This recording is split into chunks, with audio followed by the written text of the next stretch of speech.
All right, good evening, everyone, and welcome to this recorded interview. Today, I have the pleasure to speak with Michelle Sweet, a level 3 personal trainer, sports massage therapist, nutrition consultant, and sport injury and rehabilitation specialist.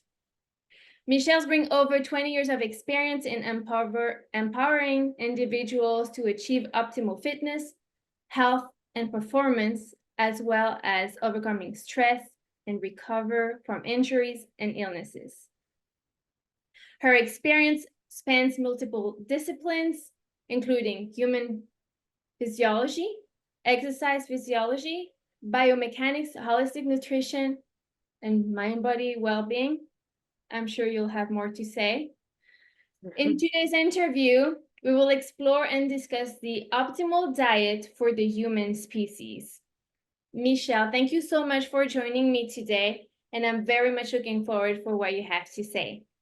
So please, to get right into it, would you please introduce yourself, where you're from, your background, what you do, your areas of expertise, and your passion? Oh, thank you so much for that lovely introduction. And yes, thank you for having me on your beautiful show. And yeah, we hope to bring some knowledge and insight into the lovely world of holistic health and well-being. So I am Michelle, like you just mentioned, and I'm from the UK. Sunny at the moment, but don't know how long that'll last. And yes, over the years, I have run holistic fitness centers, classes, and retreats for beings that are interested and on a journey of health, happiness, and healing. So now I have taken that online to be a holistic health and wellbeing coach, and that's covering all aspects interlinking the mind, body, and self. And that's for optimal health, performance, and well-being. And yes, just to say that we can live in joy and happiness and abundance, and free from any anxieties, regrets, and fears that may arise. So today is more about us trying to give you some tools to help along the way and for any questions that may come up with regards to holistic health and well-being. So I've been doing this for 25 years and I love any aspect to do with health and well-being. So even in my free time, you'll find me exercising and going through with other beings that are interested, anything to do with food or the mind, because the mind has a huge part to play in the stresses that come up also. So we'll be touching on some of those aspects as well today. With regards to stress and how to deal with those things as they arise. But yeah, that's just the kind of overall view of what I do as a coach and also in my spare time. Yeah, well, thank you, Michelle, for such a detailed introduction. Yes, I would love to hear what you have to say about the mind and how it comes into play with what we, myself, try to play also with healthy or want to be healthy and healthy diet. One of the first thing I wanted to talk to you about to lead our discussion forward is that we've heard, I'm sure you've heard, I've heard, everybody has heard of all those popular diet that we hear nowadays, like the paleo diet, the keto diet, there's the carnivore diet, vegetarian, vegan, fasting. Maybe it's not quite a diet, but despite the trend, there are so many things that can mislead people sometimes, I would say. And I'm sure with your experience, you can clarify a lot of that. For you, what is the optimal diet that a person can take for the healthiest life they can live? Okay, so first let's go through the initial part of your question, which was the industry and the trends and the fashions that are out there. So in any industry, we always have things that come and go. So it's like the fashion at the moment is this, and Right. then all the top influencers, media, advertising, they jump on that because that's where the money is. And the Hmm. big corporations kind of cash in on those trends and those fashions. So what we need to look at is, okay, when we see advertising, well, it's just a multi-million dollar industry, and that's where they will capture many people's minds. And it's all about the mind, is like mind control, is how do we get this being to spend this money on this product? And if it's all over Instagram, Facebook, and the news and whatever you listen to on the radio, then eventually you think, oh, actually, this must be good if everyone's talking about it. Right. Yeah. So therefore, the the part where our being gets to decide whether it's for us or not is under control. It's like a form of mind control, albeit undercover, because these advertising agencies pay a lot of researchers to go out and look at the best times to put on these adverts, where it's going to capture the children or the food. You know, everyone knows when the food starts to come on the TV is around lunchtime, when people get hungry around dinner time, and then the evening snacks is the ice cream and the snacks, and that's when we kind of think, oh, actually, I'll go and get that. So that is the kind of trend that happens, is like it'll capture our minds and then we'll go and want it.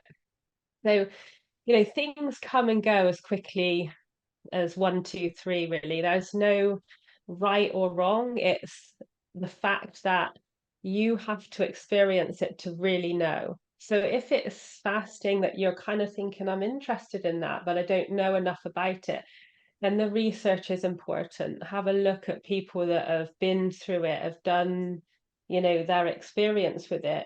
And then if you feel called to do it, then that's the point where you need to answer your truth.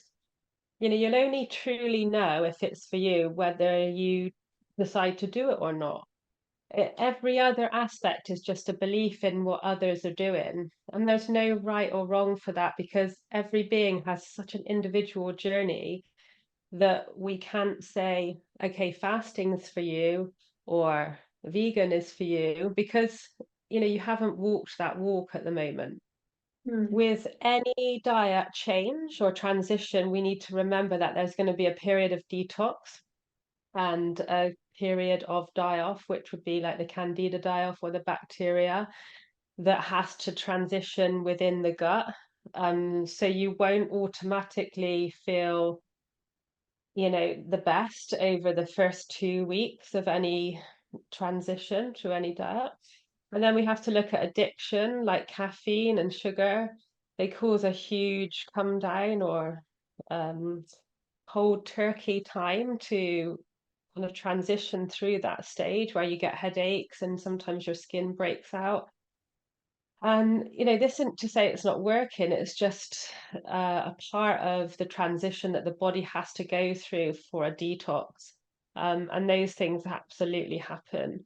But with any diet, we have to remember that, these deficiencies that may happen or may occur are, very crucial to be looked at. We need to, if you're going to embark on any journey where you take out certain foods, especially heavily fortified foods from the standard Western diet that are fortified with a lot of vitamins and minerals, if you take that out and go to a whole food diet, we need to have a look at the blood work to make sure that the borderline of the vitamins and minerals is being met.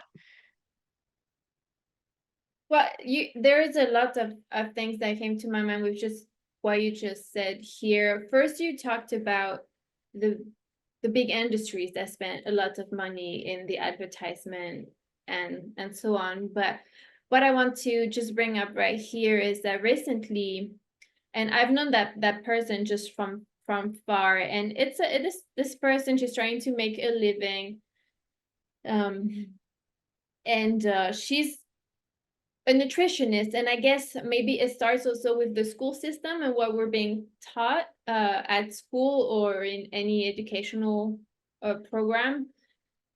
But there is I don't know, this marketing about the belly fat and how you can, lose belly fat, and it's all that she does, and it's her selling point. And I'm assuming she's very well intended in what she's doing, and she believes all of that. But I see it even from, the little people that we see here and there. Like, are they right? Do they not know? Are they taught wrong?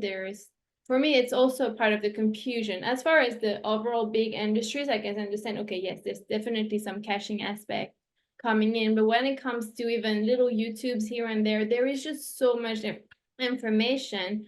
What are the key factors that we should consider to approach such a journey? So with regards to influencers or like you said, even small YouTube channels or Instagram, Facebook channels that are promoting certain lifestyles, is that they're just going off of their experience, and everyone is so individual, which is why when I take a client on, it is never one size fits all. I would never say you should do this or you shouldn't do that. We just look at their their diet, their lifestyle, their well-being, their mental health, their physical health, emotional energies, and things like that. It's such a holistic package that we're looking at. It's not just, okay, that you can just go and do a fast and then everything will be happy and healthy with you, because no, that really doesn't work. And also, with regards to fasting, the pre and post fast are the most important parts of that kind of journey, or when you embark on a fast, is that we need to make sure we taper down properly. The fast can be absolutely really beneficial for healing, but then we have to reintroduce food at the right tempo for the body to keep up and build that microbiome, be able to process food again. And those retreats that beings go on when they go to do fasting, they just kind of get left at the end of it. And then it causes a lot more trouble than actually than what it does good. So it's really important to look at those aspects. And when you're copying someone's journey online with regards to fasting, we've had some stories that are absolutely horrendous for a lot of beings to come back from, because they've actually gone out and copied someone's journey, and it's actually been more detrimental to their health and well-being than helpful. So when we embark on anything new, it's really important that we get the right guidance and support, and it's not just through food. Food is a real porthole to help you get into holistic health and healing, because it does clear up a lot of the physical aspects. But then we got to look at the stress that comes from the thoughts and the mind, and holding back our truths and keeping our body out of alignment. And what we're talking about later is the scale of acidity that we'll go through later. And it really is really important to keep our body in balance in a holistic approach, and not just, oh, let's look at diet, or let's look at training, or let's look at mental health. It's not a one aspect kind of healing. It's a holistic approach that we need to be looking at. And this is what we do through our engagement with our community, is that we really help beings as a journey. It's never going to be kind of like an overnight thing, but transition through those steps. And the beings that have been with us for many years now have had a complete change of their whole world, and that freedom that comes with that is so beneficial. But just watching one or two videos on YouTube and then thinking, oh, I'm persuaded to join that, is actually going to do usually more harm than good, because when you find that it maybe doesn't work, it's very difficult to come out of that. Right. Yes, if I can share some of my own personal journey. So I believe it's about 4 years ago, I transitioned with your help to a vegan diet. And I mean, these days, people don't always understand why. It also depends on the generation. My grandma says, "Well, if you're not eating normally, so I don't know what to cook for you," or this type of things.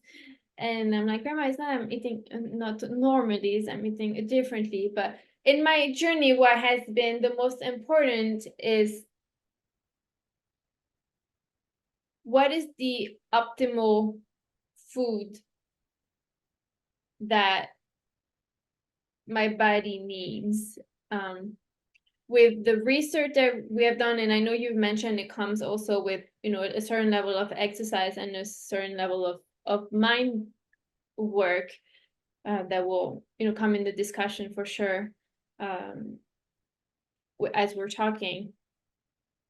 But my first approach, as everything is kind of interlinked. So when you start looking that deep into a diet, you start to look at other things too. It doesn't work independently either if you go Mhm.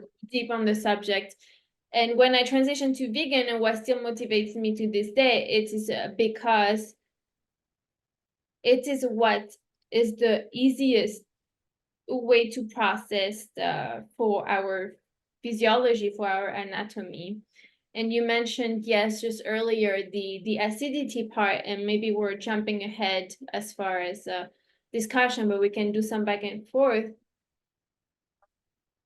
My understanding is that there are more acidic food that are more damaging to the body versus alkaline food that are a lot more regenerative for the body and a lot more easier to process. Can you talk a little bit about that now?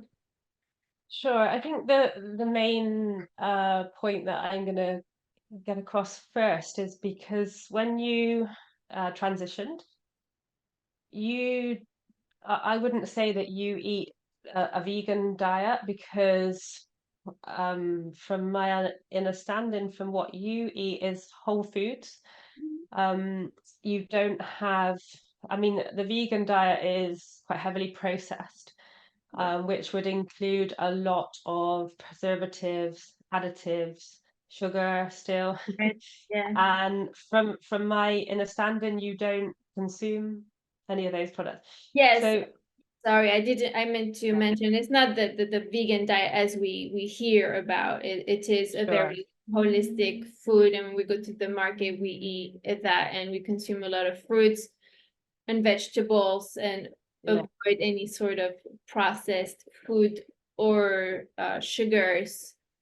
So yes, please go on. Sorry. So your actual lifestyle would be a whole food diet or whole food living food uh, predominantly intake. So what is happening with that is that there's no preservatives and no additives and no chemicals that have been changed within the foods to confuse the body. And when the body is trying to process this is what you spoke about, the easily assimilated foods will have less friction on our digestive systems. It will be easy for us to transport all the nutrients that we need to take from the foods. When we insert chemicals that our bodies find difficult to process, it blocks all of that goodness that you take on board. Now, the preservatives that are found in pre-packed foods are mainly sodium benzoate and sodium metabisulfate. You've probably heard of those, maybe. And then you have the table salt and the sugar. And when we talk about sugar, this is not fruit. Process. Like, some of the school systems say you can't have too much fruit because of the sugar. Now, this is processed in a completely different way. The refined or the man-made sugars and salts are really detrimental to health. Now, the FDA have approved these things in small doses, and that's how it happens. In certain foods, they've got just under the amount of recommended um, consumption for it, and they will put that into the food at that level, and yet it's detrimental to health. So why would we eat it? Because of the addiction, And the addiction to sugar, the addiction to caffeine, even these preservatives that are in the food, they cannot be digested. Why would you? So if you want to preserve something, what do? You want to keep it in its natural state, yeah? So you put a chemical in there to keep it like that. right, So what happens when we ingest that and our body's trying to break it down to receive the nutrients that it's got? The other chemical that's already been injected into that food or put into that food is trying to preserve it. So we've got one being here trying to break it down, and then this other chemical saying, no, I'm trying to preserve this, so I'm going to do everything I can in my power to not let you do that. So logically, for me, I would not want that in my internal system trying to decipher what to do with it. And when we talked about belly fat earlier, what do you think happens to all these unknown foreign chemicals that our bodies can't really process? Where do you think they go? there. I see. So, um, with my lifestyle, I find it so easy to like control the weight and the way that the body is shaped because I don't have all of those chemicals messing with the mind or the body. So I don't have to then process all of that. So my body is in under less stress automatically without me putting those chemicals in the first place because I don't have to deal with all of that. So all of my food is whole food. It doesn't have to be a plant-based diet. We can look at the meat and dairy industry later as well as part of the questions that come up. But I just want you to remember that the easiest assimilated food is fruit. Passes through the system very quickly, helps to release a lot of things that aren't needed to be there, gives us the vital vitamins and mineral content. It's full of water, and our bodies are like 72% water. So why would we not want to hydrate them? And many beings feel that they're hungry, but they're not. They're actually thirsty. The hydration level is super important. And then we add sugar and salt to the mix with both of those preservatives.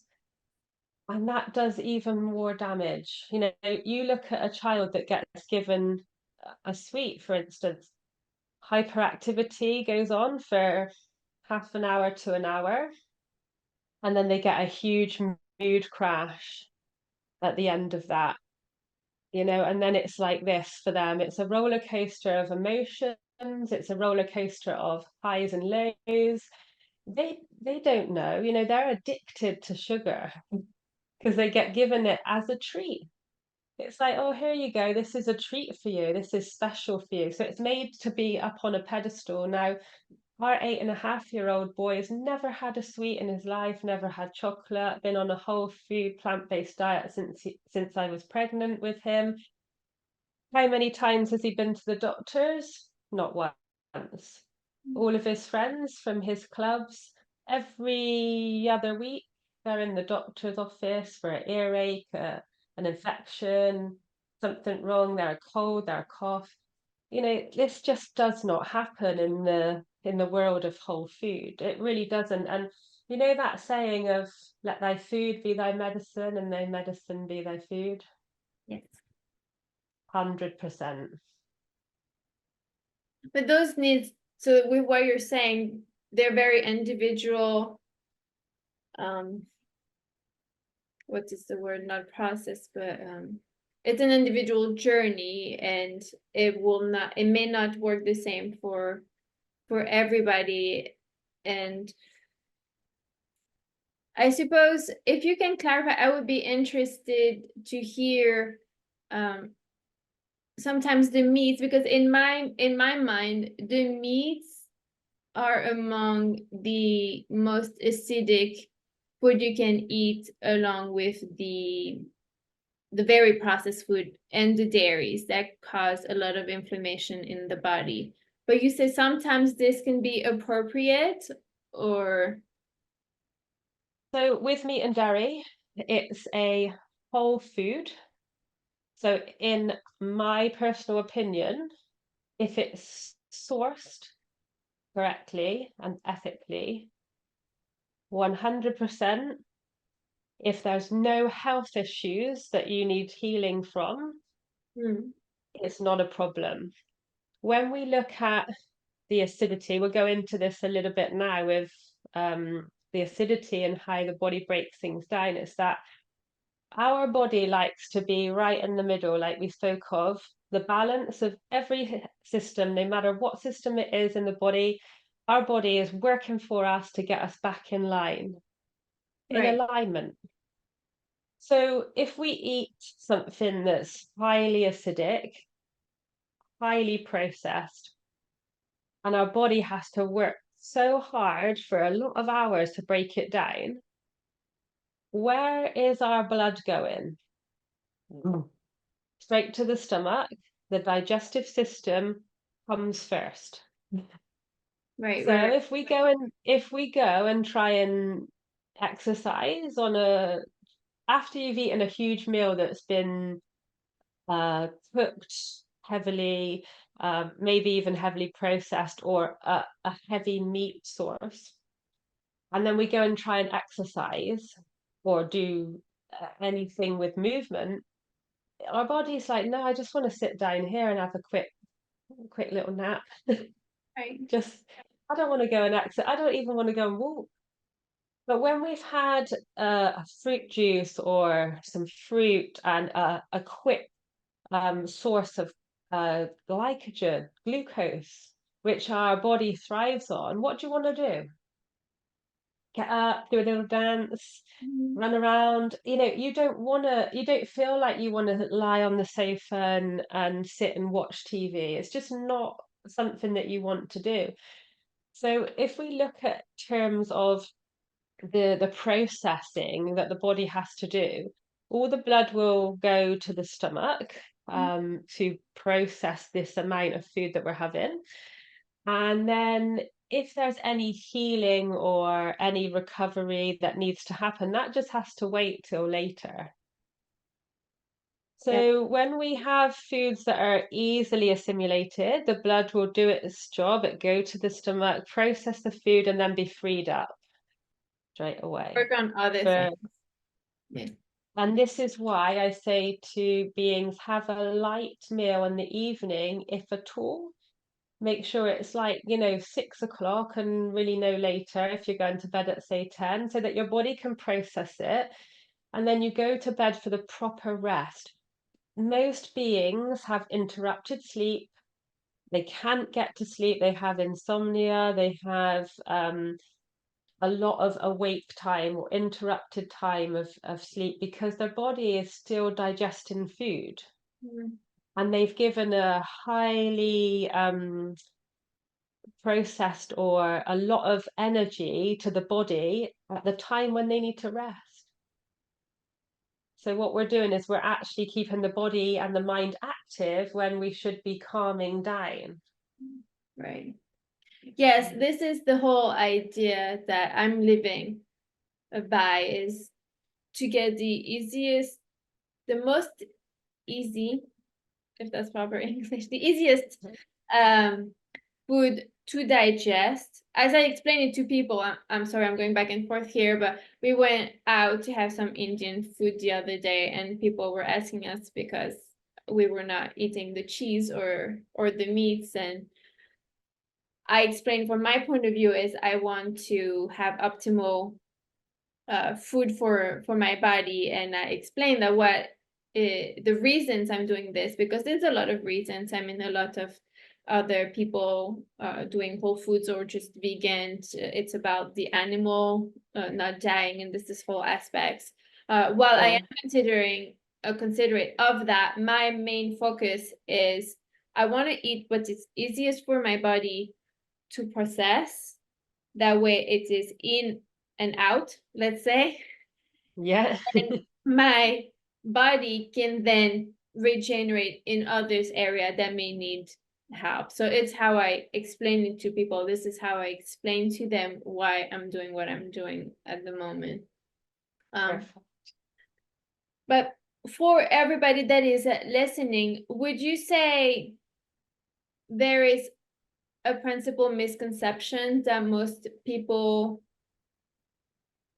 would hear about diets or different types of diet? Like, what could I say to my grandma? She's telling me you're not eating normally. What, in your point of view, what is the main misconception in the world?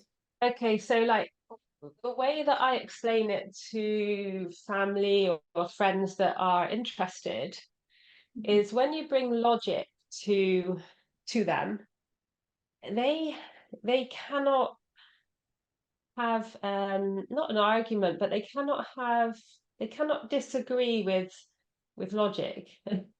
So what I tend to do is give them an explanation of why I eat how I eat. And then obviously I have a walk-in advert as my son because his cousins, his friends, they're all every other week are in the doctor's office or on medication or pains and aches. I mean, he excels, he wins gold medals in all his clubs, he excels in his academic level. We homeschool him and we do probably half of what they do at school, as in the time that we teach him this academic. So we've got a walking advert of how beings can be on a whole food diet. So so what I would do is bring the actual facts, like you've just mentioned, is that I love my body to be at its optimal performance Mm-hmm. 100% of the time.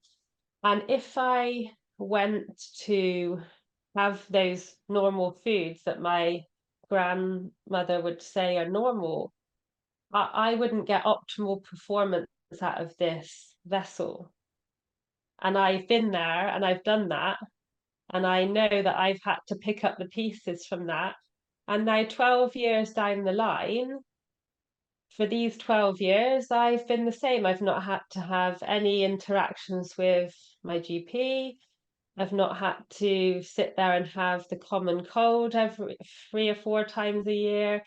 I've not had any of the you can't mention keywords here, but any of the viruses that have happened throughout the world. And it's just like logic is okay, if what you put in, you get out, and what you give out gets reciprocated back to you. So when we speak of, like, if we look at meat, for instance, when I said actually the way it's sourced is it's okay if it's sourced in an ethical way in which the animal is not in suffering. So if we look at what happens to any being's body when it's in fight or flight mode.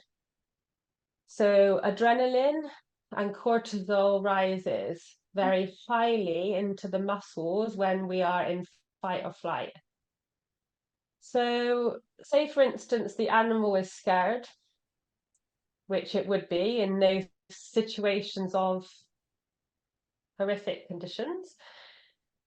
They're in, not very nice environments. What happens is their fight or flight response will be happening at the time of death. So all of those hormones will go to the muscles. Yeah, the animal will be slaughtered. The areas that we eat of those animals are the muscles. Therefore, it gets transferred into our food. We have to then deal with the added cortisol and adrenaline of the animal, which causes havoc within our being, because we know that when our fight or flight response happens, it causes chaos for 3 to 4 hours, and we're unable to bring that level down until then. So chronic overstimulation of the cortisol and adrenaline creates burnout within our body, and then we're taking on board other beings' hormones and trying to process that as a food. Not great. And yet, if the animal is in nature and is running around unaware that it's going to be hunted, Yeah. and then all of a sudden it's a quick death, a painless death. No one is containing it in horrific circumstances. There's no pain or suffering to the animal. The animal was free, happy, well, and healthy. That meat absolutely will be fine for you to ingest because it's a whole food. Yes. There will be no alteration of chemical reactions that the industries have happened. So when it comes down to the ethical part of that, then we look at the reasons why we shouldn't be consuming these battery run operational animal enclosures food. But there is a place for it. And I'm not saying that you should be on just plant food, but I'm saying look at how your food is being sourced and treated and the energy that's around it. Even, you can even say that about the vegetables and the fruits that are grown. They have a vibration. And yet Yes, the I was going to. so the commercial world has taken a huge plot of land. The soil has been used and reused, and it has no nutritional value left in it apart from um, the man-made soil that they put in and the vitamins and minerals that they add to the soil. And then it's grown on a commercial level. It's treated with no respect, care, or love. So the energy around it is not in abundance like it would be if you're growing your own food like you are doing there. And you're a prime example of the beings that are actually taking control of their own health and their own experience and growing your own food and nurturing it and growing it with the care and attention that it needs. Therefore, it goes into your system and optimum health will come back out for you.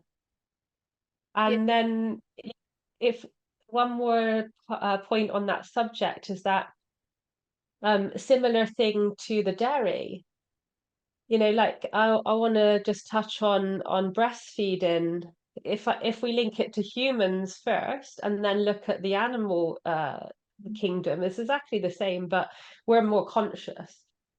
So what we have to look at is the milk. Cow's milk. When I was breastfeeding my son for 4 years, I'd offer someone in the supermarket that would have cow's milk. I was like, "Oh, do you want some of my breast milk?" Oh, they'd look at me like I was an alien. What, human milk?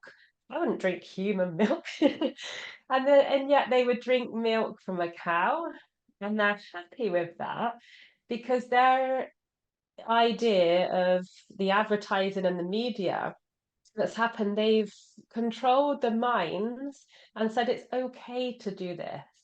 But then we look at the cow is supposed to be feeding a baby calf. Yeah.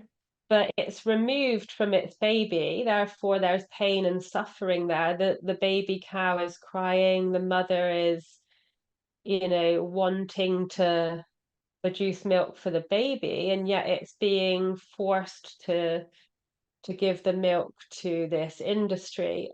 So therefore, what happens to the cow, the hormones, the stress hormones when it's getting milked by this machine are all getting transferred. And if you look at the statistics online and you type in, can hormones be transferred into babies' milk from their mothers?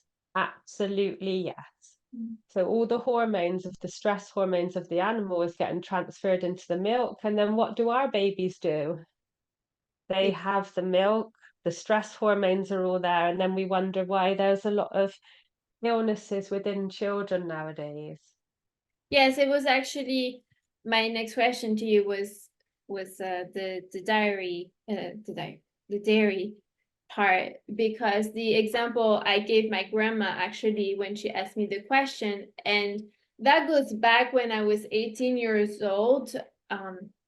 One of the comments I had actually from my mom back then is like, well, do you ever see a baby cow go have milk from a lion mother, or like, do you see a baby goat go on a cow um having cow's milk?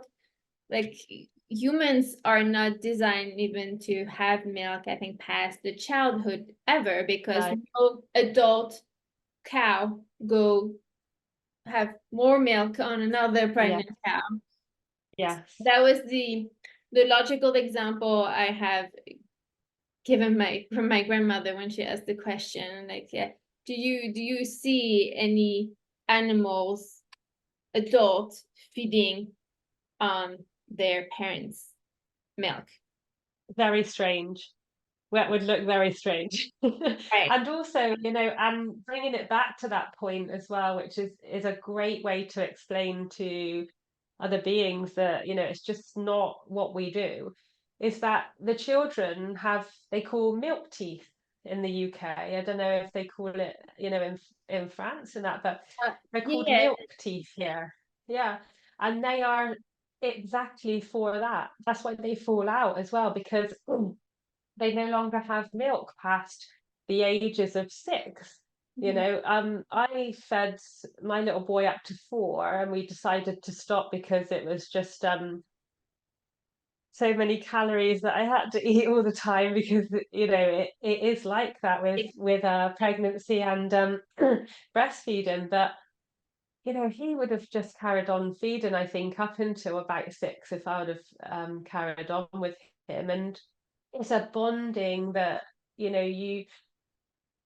don't get from when you give them a bottle. And I am not by any means slamming the fact that mothers have to do that, because I think it's an individual journey. But I had the ability to probably feed 3 children with the milk supply that I had. It was an abundance, but the children need that nourishment, like you said, up until the age of about 6. When their milk teeth start to fall out, we no longer need that, because it's nourishment, because the children can't digest the foods that they can when they grow and they get older and their digestive system grows. So it serves a purpose for nutritional value at the time, and then they grow and they're able to digest that, and they're able to take foods and take the vitamins and minerals that their body needs to survive from food instead of milk. So therefore, I don't know why this multi-billion dollar industry is, still thriving from the fact that beings like to drink milk from a cow, because I personally, Yeah, I think it's one of the simplest example you can give someone is the breastfeeding of animals, of the animal kingdom. If you just observe, because we are technically animals, aren't we, too? we're all beings, we're all sentient beings, and just because we have higher consciousness doesn't mean to say that we're more clever. Because, like you said, that a lion wouldn't go to a cow and start drinking the milk from, because it is just not. Yeah, and So we're not even looking at the industry itself and how it produces the milk itself, aside from the stress hormone that gets transferred into the milk that is then being drank. What I have seen in the industry, and we don't need to expand too much on that, but as far as the milk, the milking machines that are put on the cows, I don't have the the fun. udders, so the Okay. machines, yeah, Other than just looking at that, there are infections also that are growing right there that are also transferred through the whole, just the cleaning, the maintenance of the cleaning system that is being transferred. But that was just a side point. That's why our milk is also pasteurized because of sure. um, Yeah, nasty. but then, so then, like, when we look at the diet aspect, anything that's processed or been through a process has an element of, you've got to look at hygiene, who's working there, what chemicals are being used, and all those things, whereas we don't want to stress about those things because that can make it even worse. It's an aspect of, would you want that element inside of your body trying to break it down? Yes or no? And if the answer is like, I really don't care, then of course, go for it. But if you are logically thinking about things that may help your health, and happiness, then absolutely remove it. And it will elevate your being to a different level of clarity, wellness, happiness, health, healing. And this is the holistic approach. It's not just about the food, but it's about, if you know something's wrong and you're still going against your ultimate truth, this is still taking you off balance. And when we talk about the mind being a very strong pull with that, is that the thoughts that occur here cause a lot of acidity to the body. And, even if we have the healthiest diet, but we're still having a lot of acidity happening up here, and the emotional content that gets connected to the mind, is that we're still going to be in an acidic environment internally unless we look at the holistic package of our health and happiness and healing. So those things are also another huge part to play in the balance of the body.